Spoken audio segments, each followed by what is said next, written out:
Votre cerveau est pris en otage, en ce moment même, et vous ne le savez même pas. Laissez-moi vous raconter ce que j'ai découvert après des années de consultation. La plupart des personnes qui viennent me voir désespérées, épuisées, sentant qu'elles n'en peuvent plus, n'ont pas besoin d'années de thérapie. Elles ont besoin d'une semaine, une seule semaine où tout change. Et je sais que cela semble impossible. Je sais que vous pensez probablement encore une psychologue qui vend des solutions magiques, mais restez avec moi, car ce que je vais partager aujourd'hui n'est pas de la magie, c'est de la pure neuroscience, et cela fonctionne même quand vous ne croyez pas que cela marchera. Avant de continuer, si ce contenu résonne en vous, si vous sentez que vous avez besoin de ce changement, mettez un j'aime maintenant. Non pas pour moi, mais parce que ce simple geste dit à votre cerveau que vous êtes engagé dans votre transformation. Et croyez-moi, cet engagement est la première étape. Cela fait plus de 15 ans que j'écoute des histoires dans mon cabinet. Des histoires de personnes brillantes, capables, avec tout le potentiel du monde, complètement piégées dans des versions d'elles-mêmes qu'elles ne reconnaissent pas. Et le plus douloureux, c'est que beaucoup d'entre elles vivent ainsi depuis des années, pensant que le changement est lent, que la transformation nécessite des mois ou des années de travail constant. Et oui, le changement profond demande du temps, mais j'ai appris quelque chose qui va sembler radical. Vous pouvez devenir une personne méconnaissable en seulement 7 jours. Mais attention, c'est crucial. Méconnaissable ne signifie pas meilleur en tout. Méconnaissable signifie différent. Et voici le premier avertissement sérieux que je veux vous faire. Ce processus peut être inconfortable. Il peut remuer des choses que vous évitez depuis des années. Il peut faire en sorte que les gens autour de vous ne comprennent pas ce qui vous arrive. Car lorsque vous changez, le système qui vous entoure doit se réajuster et tout le monde n'aime pas cela. Je vais être brutalement honnête avec vous. Cette semaine dont je vais vous parler n'est pas une semaine d'auto-soins superficiels, de bains au sel et de bougies parfumées.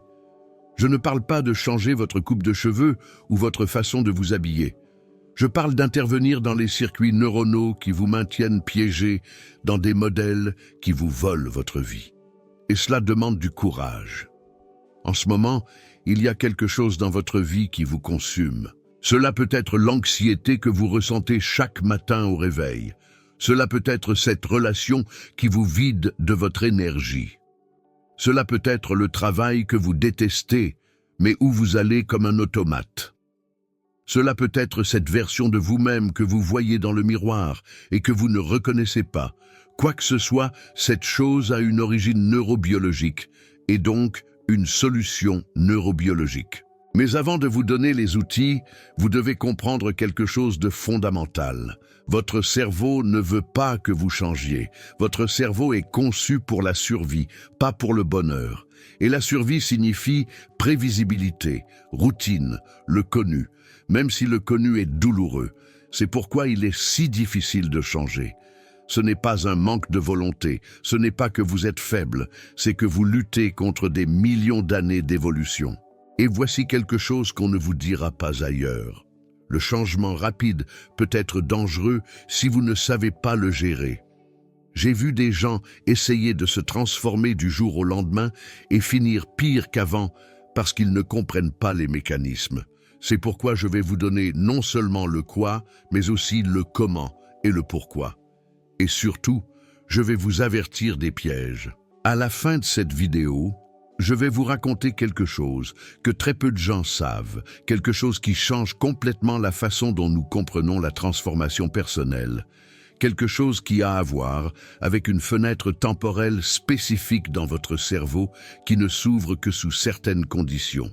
Mais pour comprendre ce concept final, vous avez besoin du parcours complet. Je vous demande donc de la patience.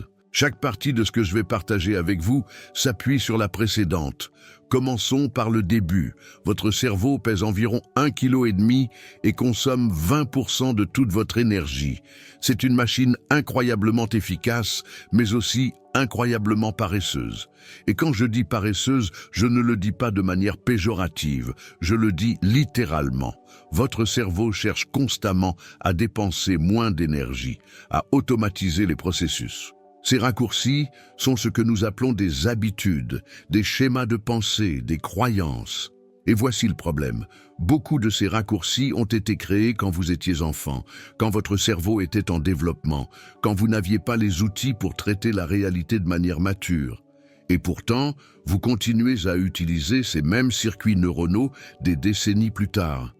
Imaginez que vous avez un GPS interne programmé à 7 ans. Ce GPS continue de vous dire comment aller aux endroits, quel chemin prendre, quoi éviter. Mais la ville a complètement changé. Il y a de nouvelles routes, des raccourcis qui n'existaient pas, mais votre GPS insiste toujours sur les anciens itinéraires. C'est votre cerveau, c'est ce qui vous maintient piégé. Il y a quelques mois, une femme de 38 ans est venue me consulter, accomplie professionnellement, avec une famille qui l'aimait. Mais elle était complètement déconnectée d'elle-même. Elle m'a dit quelque chose que je n'oublierai jamais. « Boris, j'ai l'impression de regarder ma vie de l'extérieur, comme si c'était un film dont je ne suis pas la protagoniste. » Et quand nous avons commencé à explorer, nous avons découvert que son cerveau avait créé ce mécanisme de dissociation quand elle était adolescente pour survivre à un environnement familial très exigeant. Le problème est que ce mécanisme était toujours actif 20 ans plus tard, dans un contexte complètement différent. Et c'est ce qui est fascinant et à la fois terrifiant. Votre cerveau ne fait pas la différence entre le passé et le présent lorsqu'il est activé émotionnellement. C'est pourquoi vous pouvez avoir 30, 40, 50 ans et continuer à réagir comme un enfant de 6 ans quand quelqu'un vous critique ou vous rejette. Ce n'est pas de l'immaturité. C'est de la neurobiologie. Mais voici la bonne nouvelle, la nouvelle qui change tout, la neuroplasticité. Votre cerveau peut changer, il peut créer de nouvelles connexions, il peut élaguer les anciennes, il peut se reprogrammer. Mais il a besoin de conditions spécifiques pour le faire, et ces conditions peuvent être créées en 1 semaine. Je ne dis pas qu'en 1 semaine, vous allez résoudre des traumatismes de plusieurs décennies. Je ne dis pas qu'en 1 semaine, vous allez devenir la meilleure version de vous-même pour toujours. Je dis qu'en 1 semaine, vous pouvez briser le circuit, vous pouvez interrompre le schéma, vous pouvez créer une fissure dans le système. Et cette fissure est le début de tout. Maintenant, je dois vous parler de quelque chose qui gâche probablement votre vie en ce moment, et vous ne le savez pas. Le cortisol. Le cortisol est l'hormone du stress et à petite dose. Il est merveilleux. Il vous aide à vous lever le matin, vous donne de l'énergie, vous maintient alerte. Le problème est que la plupart des gens que je connais vivent dans un état de cortisol élevé chronique. Et le cortisol chronique est dévastateur. Il vous mange littéralement le cerveau. Il atrophie l'hippocampe, qui est la zone responsable de la mémoire et de l'apprentissage. Il hypertrophie l'amygdale, qui est votre centre de la peur, vous fait grossir, surtout autour de la taille, détruit votre système immunitaire, ruine votre peau, vous prive de sommeil et, pire que tout, vous vole la capacité de ressentir de la joie. J'ai eu des patients qui me disaient « Boris, je ne profite plus de rien, rien ne m'émeut ». Et quand nous analysons leur mode de vie, il s'avère qu'ils vivent dans un état d'hyperactivation constant. Ils travaillent 12 heures, dorment 5 heures, mangent mal, ne font pas d'exercice, sont connectés en permanence au téléphone, consultent les nouvelles de manière compulsive, vivent dans un état d'alerte perpétuelle. Votre corps ne fait pas la différence entre un lion qui vous poursuit et un patron qui vous crie dessus. Pour votre système nerveux, les deux sont des menaces. Et si la menace est constante, votre corps reste en mode survie. Et en mode survie, vous ne pouvez pas créer, vous ne pouvez pas vous connecter, vous ne pouvez pas aimer pleinement, vous ne pouvez pas être vous-même. Donc, la première mission de cette semaine, la première chose à faire si vous voulez vraiment devenir une personne méconnaissable, c'est de baisser votre cortisol. Et ce n'est pas aussi compliqué qu'il n'y paraît, mais cela nécessite des décisions radicales. Premièrement, vous devez dormir, et pas 5 ou 6 heures. Vous avez besoin de 7 à 9 heures de sommeil de qualité, et je sais ce que vous pensez. Je n'ai pas le temps. Eh bien, alors vous n'avez pas le temps de changer. C'est aussi simple que ça. Le sommeil est le moment où votre cerveau se nettoie littéralement. Il existe un système appelé système glymphatique qui ne s'active que pendant le sommeil profond et qui élimine les toxines du cerveau. Si vous ne dormez pas, ces toxines s'accumulent. Et l'une de ces toxines est la bêta-amyloïde, qui est directement liée à la maladie d'Alzheimer. Deuxièmement, vous devez bouger. Et je ne parle pas de vous épuiser à la salle de sport pendant 2 heures.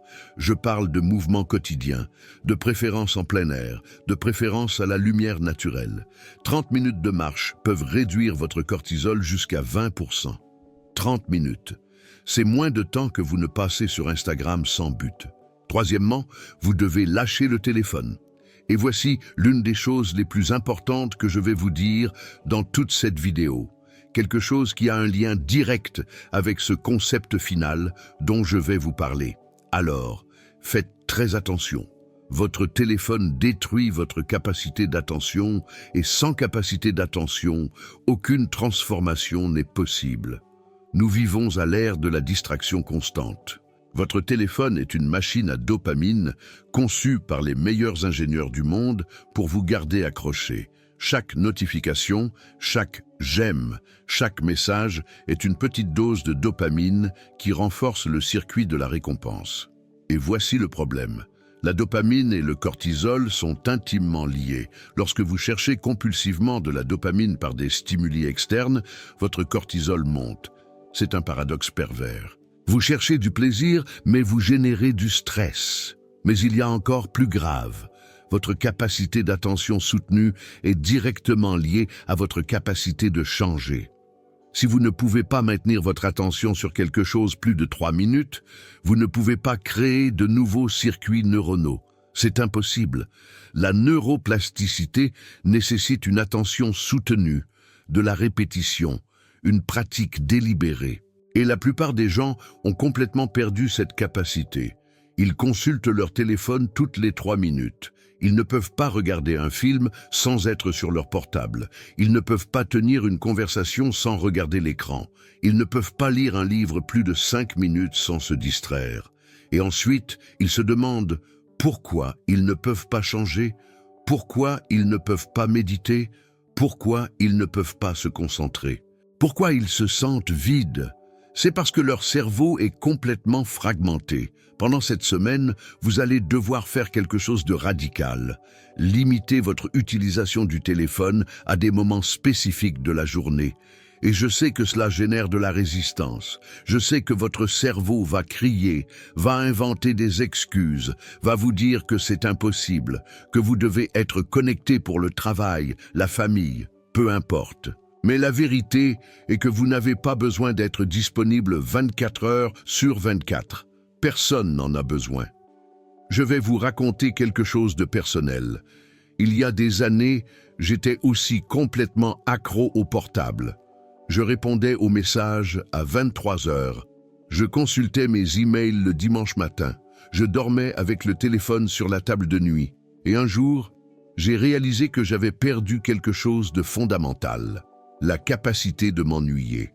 Et l'ennui, le véritable ennui sans stimuli externe, est l'endroit où la magie opère. C'est là que votre cerveau traite, intègre, crée. Maintenant, j'ai des plages horaires où je ne touche pas au téléphone. Et au début, c'était angoissant. Je ressentais une anxiété physique comme si je manquais quelque chose de crucial.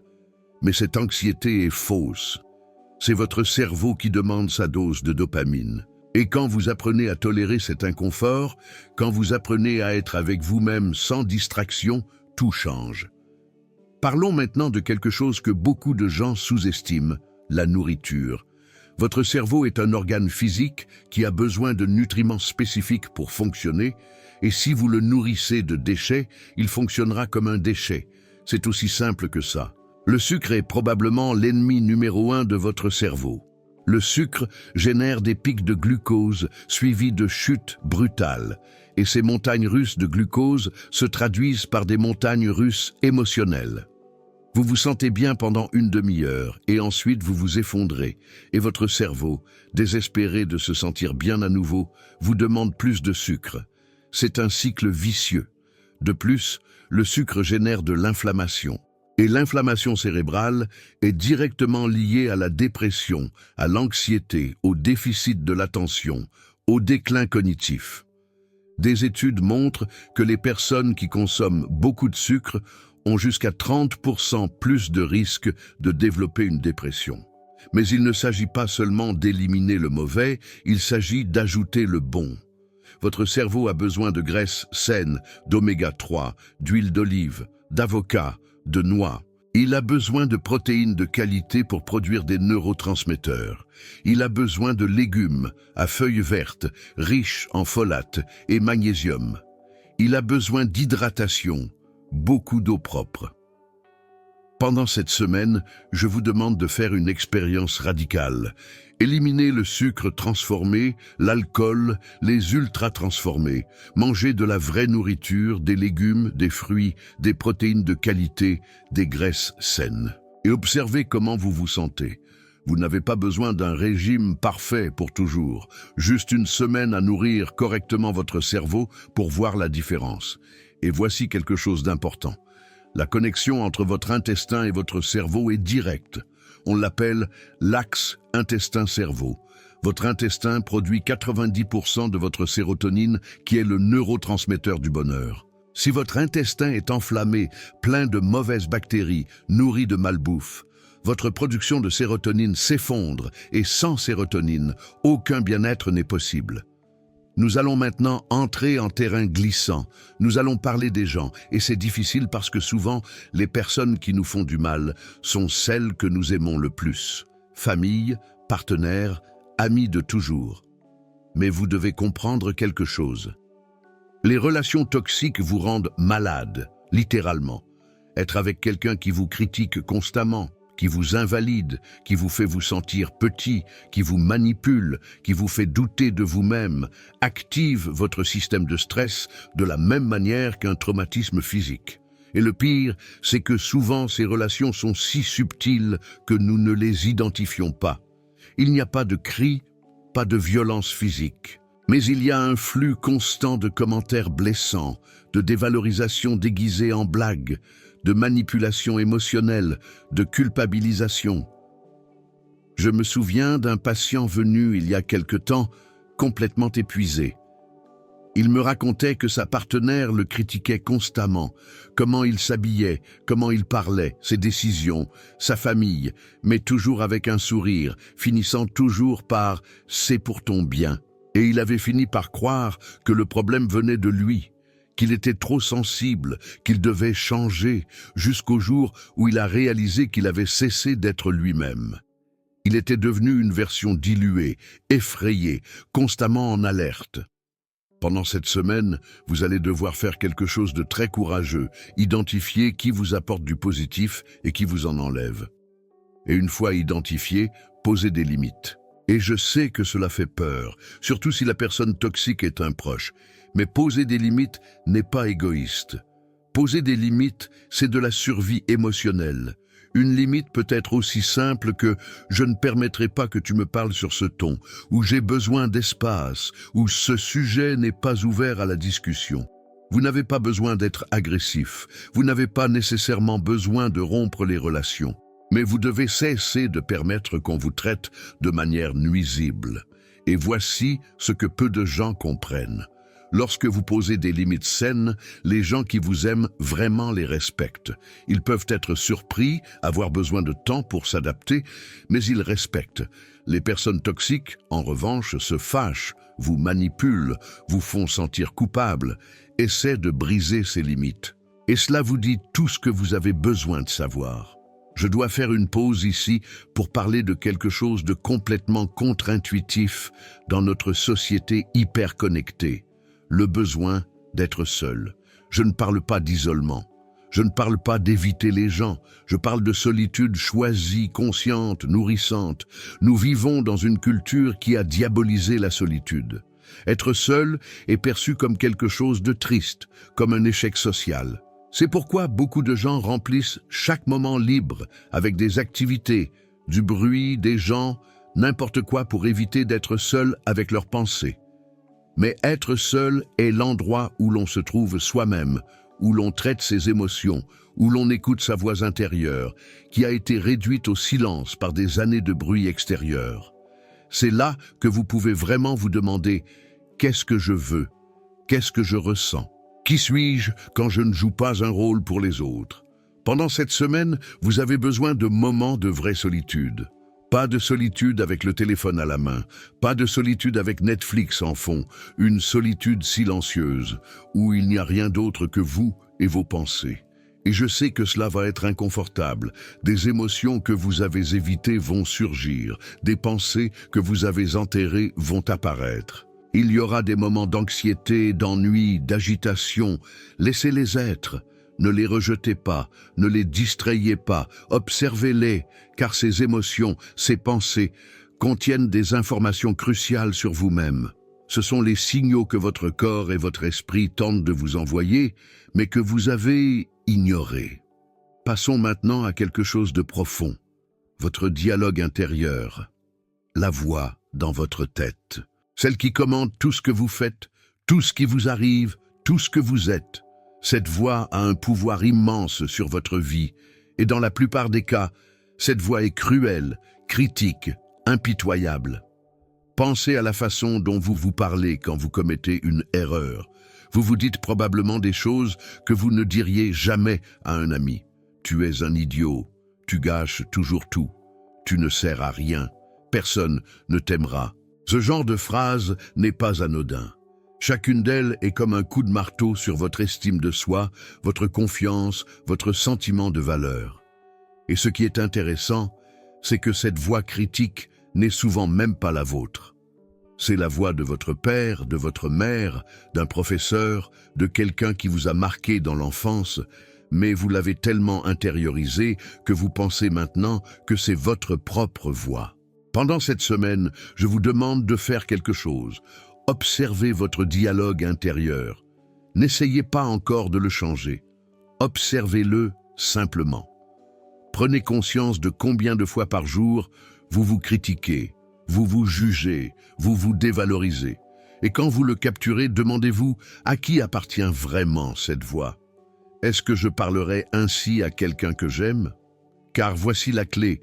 Vous pouvez choisir de changer ce récit, pas du jour au lendemain, pas avec de fausses affirmations positives auxquelles vous ne croyez pas, mais vous pouvez commencer à le remettre en question.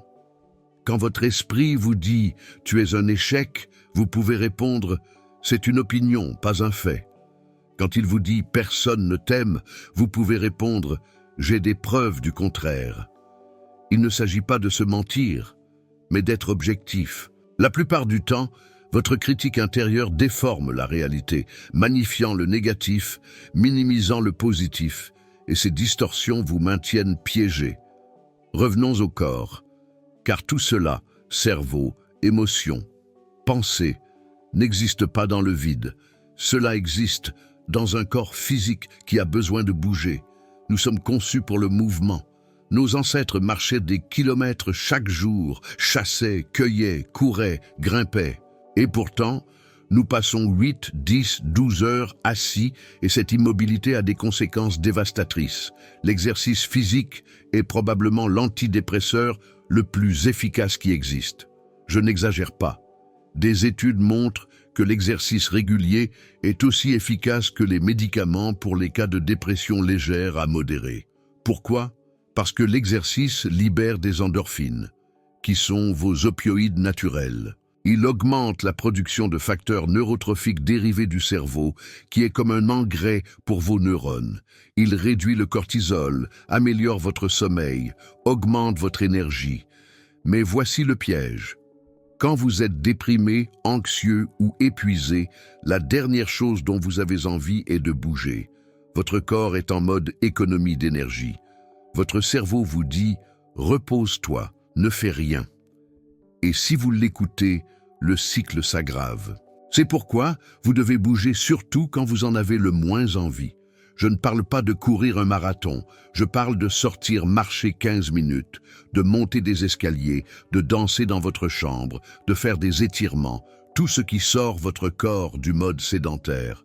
Et il y a quelque chose de spécifique que je veux que vous compreniez sur l'exercice. Il ne s'agit pas de vous punir ni de compenser ce que vous avez mangé. Il ne s'agit pas de forcer votre corps dans une forme spécifique. Il s'agit d'honorer votre corps, de célébrer ce qu'il peut faire, de libérer la tension accumulée. Quand vous faites de l'exercice avec cette intention, avec cette énergie, tout change. Ce n'est plus une obligation, c'est un cadeau que vous vous faites à vous-même. Je veux maintenant parler de quelque chose de radical qui va générer de la résistance. Le jeûne de stimuli. Je ne parle pas de jeûne alimentaire, bien que cela puisse aussi être bénéfique. Je parle d'un jeûne sensoriel et cognitif. Nous vivons dans une surcharge constante de stimuli, bruit, lumière, notifications, informations, images, musique, conversation. Notre cerveau est constamment bombardé et ce bombardement constant épuise vos ressources cognitives, fragmente votre attention, vous maintient dans un état d'activation perpétuelle. Pendant cette semaine, consacrez au moins 1 heure par jour à un jeûne complet de stimuli. Pas de téléphone, pas d'ordinateur, pas de télévision, pas de musique, pas de lecture, pas de conversation. Juste vous en silence, de préférence dans un espace calme. Et voici l'important. Cette heure va être inconfortable. Votre cerveau va résister. Il va générer de l'anxiété, de l'agitation, de l'ennui. Vous ressentirez une urgence presque physique de faire quelque chose, de vous distraire, de remplir le vide. Ne le faites pas. Asseyez-vous avec cet inconfort, car ce qui va se passer, c'est que votre système nerveux, enfin libéré du besoin de traiter constamment des informations, va commencer à se réguler, va commencer à décharger toute la tension accumulée, et dans cet espace de silence et de calme, des choses vont commencer à émerger. Des émotions évitées, des pensées enterrées, des intuitions sur votre vie. C'est l'un des exercices les plus puissants que vous puissiez faire et aussi l'un des plus difficiles, car il nous oblige à nous confronter à nous-mêmes sans distraction, sans échappatoire, sans masque. Nous allons maintenant entrer dans l'un des territoires les plus compliqués et douloureux, le pardon. Et avant de vous fermer, avant de penser « il y a des choses impardonnables », écoutez-moi jusqu'au bout, car ce n'est probablement pas ce que vous croyez. Le pardon ne veut pas dire que ce qu'on vous a fait est bien. Ce n'est pas justifier le mal. Ce n'est pas oublier. Ce n'est pas se réconcilier avec celui qui vous a blessé. Ce n'est pas permettre que cela se reproduise. Le pardon, c'est lâcher le poison que vous portez en vous. Quand vous gardez de la rancœur, de la rage, de la haine envers quelqu'un qui vous a blessé, la personne qui souffre le plus, c'est vous, pas elle, vous. Car chaque fois que vous vous rappelez ce qui s'est passé, chaque fois que vous revivez la douleur, votre corps génère les mêmes hormones de stress, comme si cela se produisait maintenant. Votre amygdale s'active, votre cortisol monte, votre système immunitaire s'affaiblit. C'est comme boire du poison et espérer que l'autre personne meure. Ça ne marche pas comme ça. Et le plus triste, c'est que beaucoup construisent toute leur identité autour de leur traumatisme, autour de leur douleur, de ce qu'on leur a fait. Et c'est compréhensible, surtout si c'était quelque chose de terrible. Mais il arrive un moment où vous devez vous demander, est-ce que je veux continuer à être la personne à qui c'est arrivé, ou est-ce que je veux être la personne qui a surmonté cela? Le pardon est pour vous, pas pour eux. C'est votre décision de ne plus porter ce poids. C'est votre décision de récupérer votre pouvoir. Car tant que vous restez émotionnellement lié à celui qui vous a blessé, cette personne continue d'avoir du pouvoir sur vous. Cela ne signifie pas que c'est facile, ni que cela se fait du jour au lendemain. Le pardon est un processus parfois long et douloureux, et certaines choses prennent des années à pardonner. Mais vous pouvez commencer pendant cette semaine. Identifiez quelque chose de petit, quelque chose que vous gardez, qui vous pèse. Pas forcément un traumatisme géant. Ça peut être une parole d'il y a des mois que vous ruminez, quelque chose qu'un ami a fait, quelque chose que vous vous êtes fait à vous-même, et pratiquez le lâcher-prise. Pas besoin d'appeler la personne, juste intérieurement, dissolvez cela consciemment. Je ne veux plus porter ça, je me libère de ce poids. Et chaque fois que la pensée revient, répétez le processus jusqu'à ce qu'elle perde sa force. Et voici quelque chose d'important. Souvent, la personne à qui vous avez le plus besoin de pardonner, c'est vous-même. Pour les décisions prises, les erreurs commises, les opportunités perdues, pour ne pas avoir été celui que vous pensiez devoir être. L'autopunition ne vous rend pas meilleur, elle vous rend juste plus petit. Pardonnez-vous, non pas parce que ce que vous avez fait est bien, mais parce que vous méritez de grandir au-delà de vos erreurs. Passons maintenant à quelque chose d'absolument fondamental, et que pourtant beaucoup de gens ne considèrent jamais. Votre but. Et je ne parle pas de but de vie en termes grandioses et abstraits. Je parle de votre raison de vous lever chaque matin. Viktor Frankl, psychiatre autrichien survivant de l'Holocauste, a découvert quelque chose de profond dans les camps. Ceux qui avaient un but, un sens, avaient bien plus de chances de survivre. De là est née sa théorie. L'être humain peut supporter n'importe quelle souffrance s'il y trouve un sens. Votre vie n'est probablement pas un camp de concentration, mais ce principe reste valide. Si vous n'avez pas de sens du but, si vos journées sont une succession mécanique de tâches sans signification, votre cerveau interprète cela comme une menace existentielle et répond par l'apathie, la dépression, l'anxiété. Le but n'a pas besoin d'être de sauver le monde. Il peut être petit, simple. Élevez vos enfants du mieux possible, créer de l'art, aider votre communauté, maîtriser une compétence, prendre soin de quelqu'un. L'important est que cela donne un sens à votre existence. Et voici ce que j'ai observé en consultation, maintes et maintes fois. Les personnes qui ont un but clair sont beaucoup plus résilientes face au stress. Ce n'est pas qu'elles ne souffrent pas, elles souffrent. Mais cette souffrance a un contexte, un sens. Ce n'est pas une souffrance aléatoire et vide de sens qui est le type de souffrance qui nous brise le plus. Pendant cette semaine, vous devez vous poser une question honnête. Pourquoi est-ce que je me lève chaque matin? Et si la réponse est pour aller travailler, payer les factures, parce qu'il faut continuer, alors vous devez creuser plus profond. Car cela ne suffira pas à vous soutenir dans les moments difficiles. Demandez-vous, si vous aviez des ressources illimitées et pas de soucis d'argent, que feriez-vous de votre temps? Qu'est-ce qui vous émeut? Qu'est-ce qui vous fait vous sentir vivant? Que feriez-vous même si on ne vous payait pas pour cela? Ces réponses contiennent des indices sur votre but. Et non, je ne dis pas de démissionner et de vous consacrer à votre passion sans réfléchir. C'est irresponsable. Mais vous pouvez commencer à intégrer des éléments de votre but dans votre vie actuelle. De petits pas, de petites décisions. Peu à peu. Nous devons parler de quelque chose qui est en crise absolue dans notre société. La véritable connexion humaine. Je ne parle pas de followers sur les réseaux sociaux, ni de contacts sur LinkedIn. Je parle de connexion authentique, vulnérable, profonde, avec d'autres êtres humains. Les humains sont des animaux sociaux. Nous sommes conçus pour vivre en tribu, en contact étroit avec un petit groupe de personnes qui nous connaissent profondément. Et pourtant, beaucoup vivent dans un isolement brutal, entourés de gens mais profondément seuls. Et la solitude tue, pas métaphoriquement, littéralement. Des études montrent que la solitude chronique est aussi nocive pour la santé que de fumer 15 cigarettes par jour. Elle augmente le risque de mort prématurée de 50%. Elle augmente le risque de démence, de maladies cardiovasculaires, de dépression.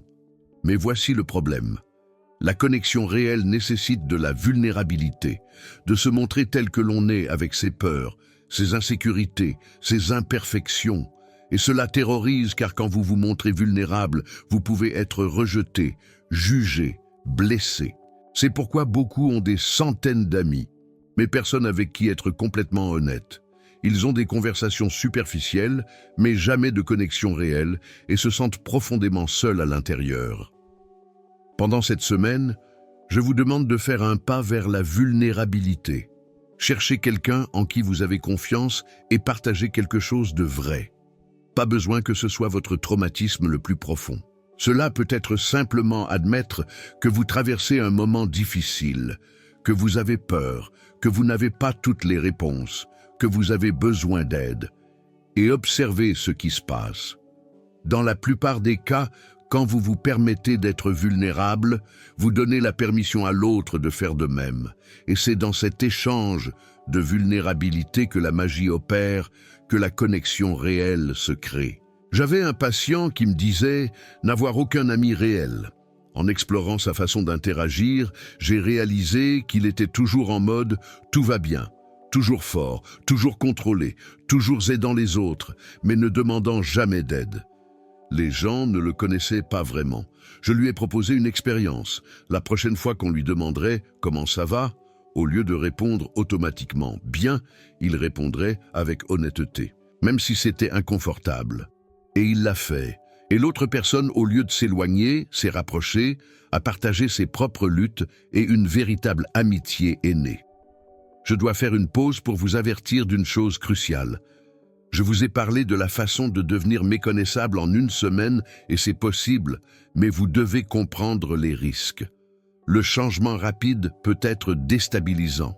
Quand vous changez radicalement, les gens autour de vous ne comprennent pas toujours. Votre famille peut se sentir menacée, votre partenaire peut résister, vos amis peuvent s'éloigner, car vous remplissiez un rôle dans leur vie. Et quand ce rôle change, tout le système doit se réajuster, ce qui peut être douloureux et générer des conflits.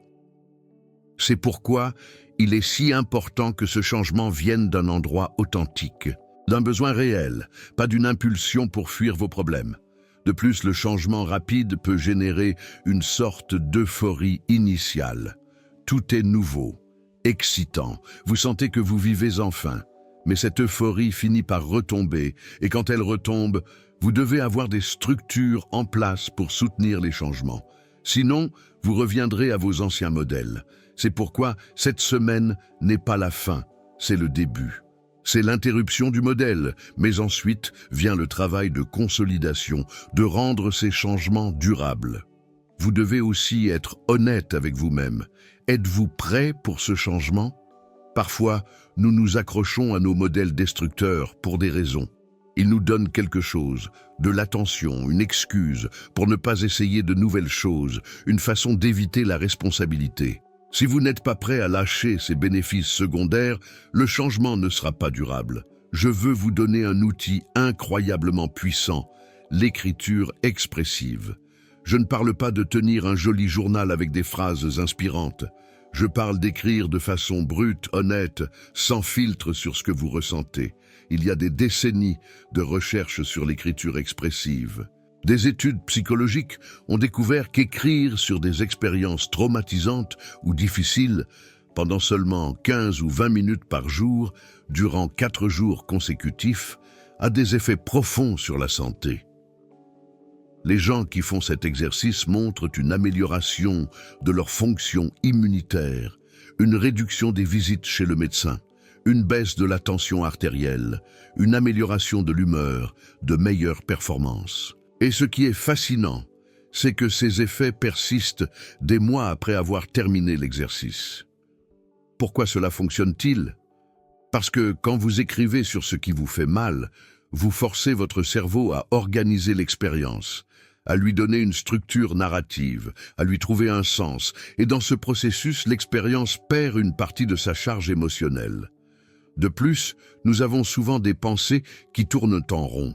C'est comme avoir 20 onglets ouverts dans votre navigateur mental. Quand vous les écrivez, vous les sortez de votre tête vers le papier et cela libère des ressources cognitives. Pendant cette semaine, consacrez 20 minutes par jour à écrire sans censure, sans vous soucier de l'orthographe. Personne ne le lira, juste vous et le papier. Écrivez sur ce qui vous blesse, vous effraie, vous met en colère. Ensuite, si vous voulez, déchirez-le, brûlez-le. L'objectif n'est pas de le conserver, c'est de le sortir. Et voici quelque chose d'important. Les premiers jours, vous allez vous sentir pire. C'est normal. Vous remuez des choses enterrées, mais si vous continuez, au 3e ou 4e jour, quelque chose change. Vous commencez à voir des modèles, à avoir des intuitions, à comprendre les choses différemment, et cette compréhension est libératrice. Nous devons parler de quelque chose qui coûte énormément à beaucoup de gens, dire non. Nous vivons dans une culture du oui. On valorise le fait d'être serviable, disponible, de faire des sacrifices. Et tout cela est beau quand cela vient d'un endroit authentique. Le problème est quand vous dites oui alors que vous voulez dire non. Chaque fois que vous dites oui à quelque chose que vous ne voulez pas faire, vous dites non à autre chose. Vous dites non à votre temps, à votre énergie, à votre paix mentale, et ensuite vous vous demandez pourquoi vous êtes épuisé, pourquoi vous n'avez pas de temps pour vous.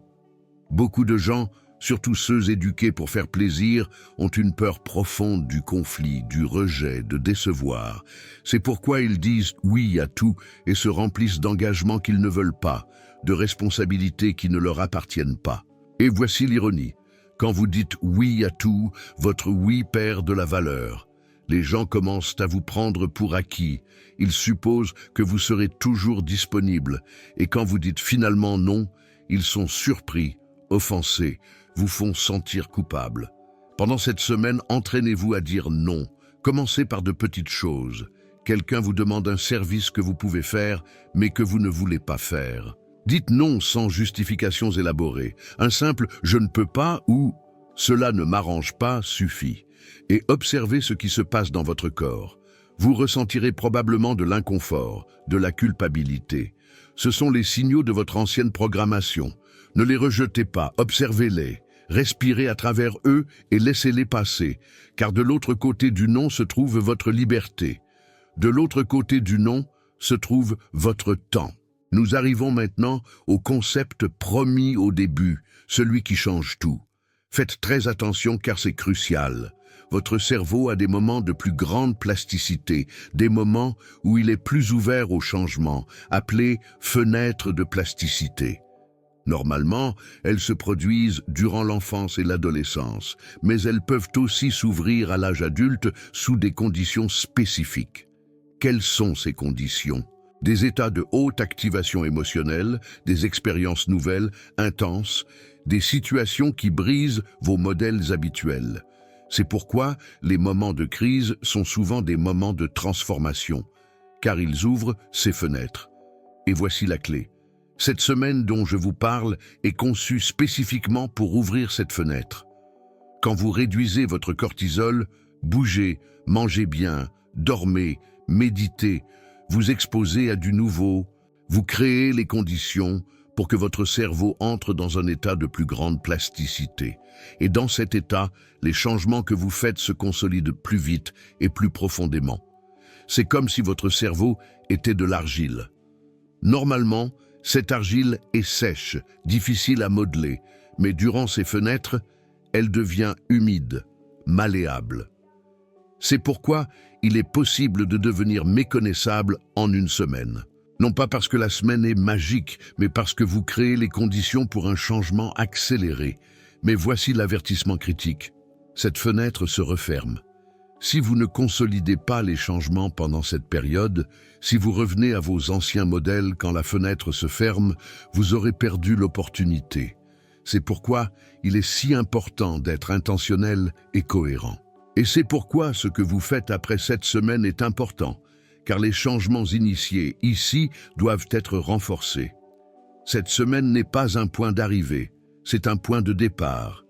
C'est le moment où vous interrompez le modèle, où vous créez la fissure dans le système. Voici ce que vous devez faire. Premièrement, identifiez quels changements spécifiques de cette semaine ont eu le plus grand impact sur vous.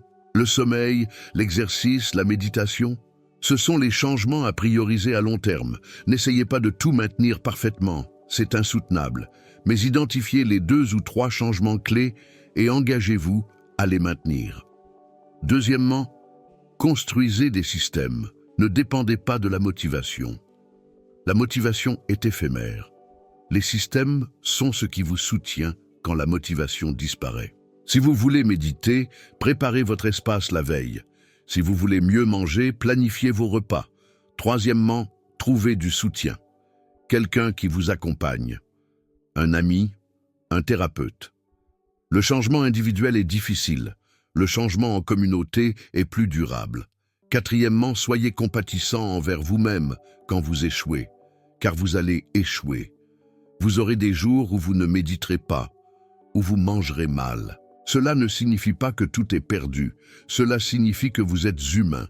Le changement n'est pas linéaire. C'est 2 pas en avant, 1 pas en arrière. Cinquièmement, révisez et ajustez. Chaque mois, prenez le temps de réfléchir à ce qui fonctionne, ce qu'il faut ajouter ou lâcher. Votre vie n'est pas statique. Vos pratiques doivent évoluer. Je dois vous avertir des pièges les plus courants. Le premier est le piège de la perfection. Vous voudrez tout faire parfaitement. Vous sentirez que si vous ne suivez pas chaque étape à la lettre, vous avez échoué. C'est contre-productif. Le perfectionnisme est l'ennemi du progrès. Il vaut mieux faire quelque chose de façon imparfaite que de ne rien faire en attendant le moment parfait.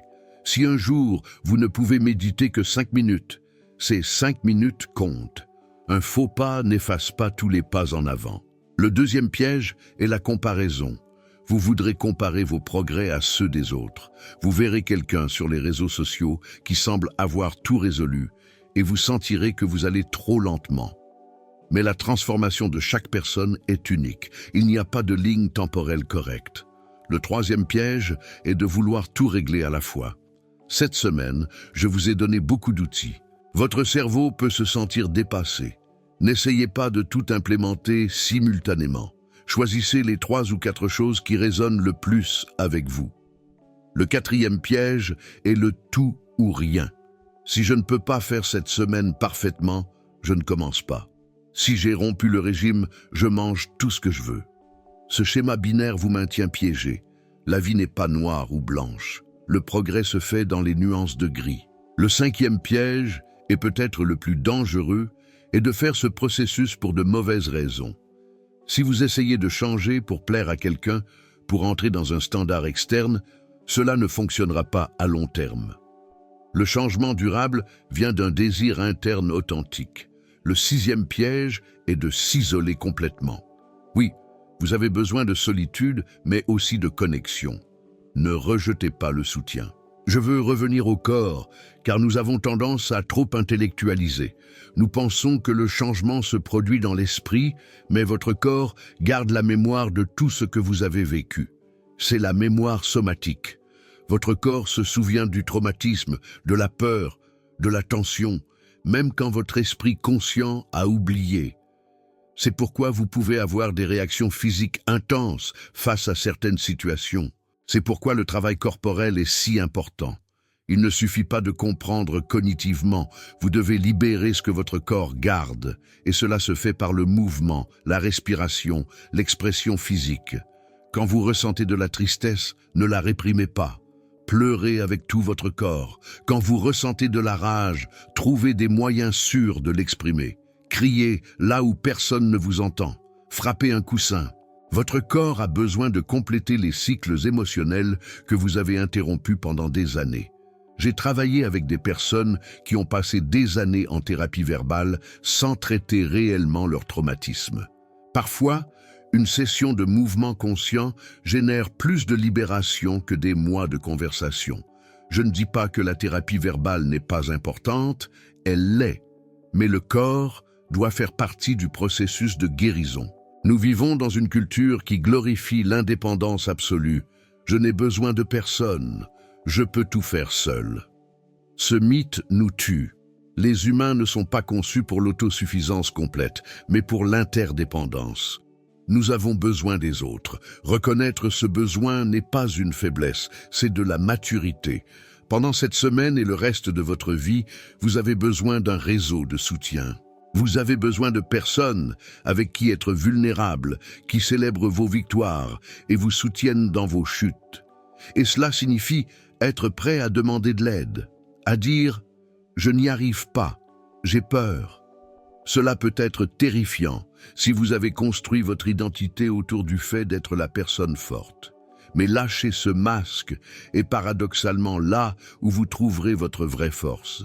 La vraie force est de savoir quand on a besoin de soutien, Je vais toucher un sujet que la plupart des gens évitent, vos ombres, les parties de vous que vous n'aimez pas, que vous avez rejetées, votre rage, votre envie, votre égoïsme, votre cruauté. Carl Jung a beaucoup parlé de l'ombre. Il a dit que ce que vous niez ne disparaît pas, cela devient inconscient et continue d'opérer hors de votre contrôle. Quand vous niez votre rage, elle peut sortir de façon passive-agressive. Quand vous niez votre envie, elle peut se transformer en ressentiment toxique. L'intégration de l'ombre ne signifie pas agir sur tous vos pulsions, ni vous permettre d'être cruel. Cela signifie reconnaître que ces parties existent, qu'elles sont humaines. Pendant cette semaine, quand des pensées ou émotions honteuses surgissent, au lieu de les rejeter, observez-les avec curiosité. Intéressant, je ressens de l'envie. Qu'est-ce que cela me dit sur ce que je désire? Vos émotions sombres contiennent des informations. Ce ne sont pas des ennemis, ce sont des messagers. En apprenant à les écouter sans vous juger, vous accédez à une immense source d'énergie et de connaissance de soi. Au final, tout se résume à ceci: la capacité de choisir consciemment, de ne pas réagir automatiquement, de ne pas être en pilote automatique. Le choix conscient nécessite 3 choses. Premièrement, la conscience, se rendre compte de ce qui se passe. Deuxièmement, l'espace, un moment entre le stimulus et la réponse. Troisièmement, des alternatives, avoir plus d'une option. Si vous ne connaissez qu'une seule façon de répondre au stress, vous n'avez pas de vrai choix. C'est pourquoi tous les outils que je vous ai donnés sont si importants. Ce sont des alternatives. Cette semaine consiste à élargir votre capacité de choix, à créer de l'espace interne, à développer la conscience. C'est la véritable liberté, la capacité de choisir qui vous voulez être face à n'importe quelle circonstance. Nous sommes arrivés à la fin de ce parcours, mais en réalité, ce n'est que le début. Tout ce que j'ai partagé aujourd'hui n'est pas de la théorie abstraite, c'est de la pratique vécue. Ces outils fonctionnent quand vous les appliquez avec cohérence. Vous pouvez devenir une personne méconnaissable en une semaine, non pas parce que vous allez résoudre tous vos problèmes, mais parce que vous allez interrompre les modèles qui vous piègent. Vous allez ouvrir une fenêtre de plasticité, vous allez créer les conditions pour le changement réel. Mais cela ne fonctionne que si vous le faites. Il ne suffit pas de comprendre les concepts. Vous devez pratiquer, vous engager. Et oui, ce sera inconfortable. Oui, il y aura des moments où vous voudrez abandonner. Mais de l'autre côté de cet inconfort se trouve la vie à laquelle vous aspirez, la version de vous-même que vous savez pouvoir être.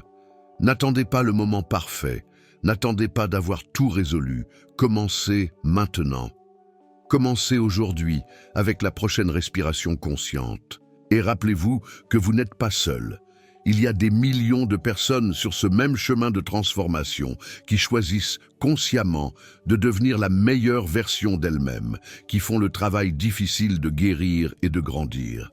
Vous faites partie de cette communauté et votre transformation compte pour nous tous. Car quand une personne guérit, elle élève la fréquence du collectif. Quand une personne s'éveille, elle rend plus facile l'éveil des autres. Alors faites-le, engagez-vous dans cette semaine et observez ce qui se passe. Avant de vous dire au revoir, je dois vous demander quelque chose. Si ce contenu vous a touché, si vous sentez qu'il peut vous aider ou aider quelqu'un, partagez-le. Pas pour moi, mais parce que cette information doit atteindre plus de personnes. Trop de gens souffrent inutilement. Abonnez-vous à cette chaîne si ce n'est pas déjà fait. Mettez un j'aime à cette vidéo, car cela dit à l'algorithme que ce contenu est précieux.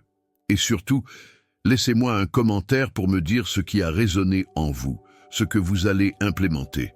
Je lis tous les commentaires. Et si vous voulez vraiment approfondir, cherchez une aide professionnelle.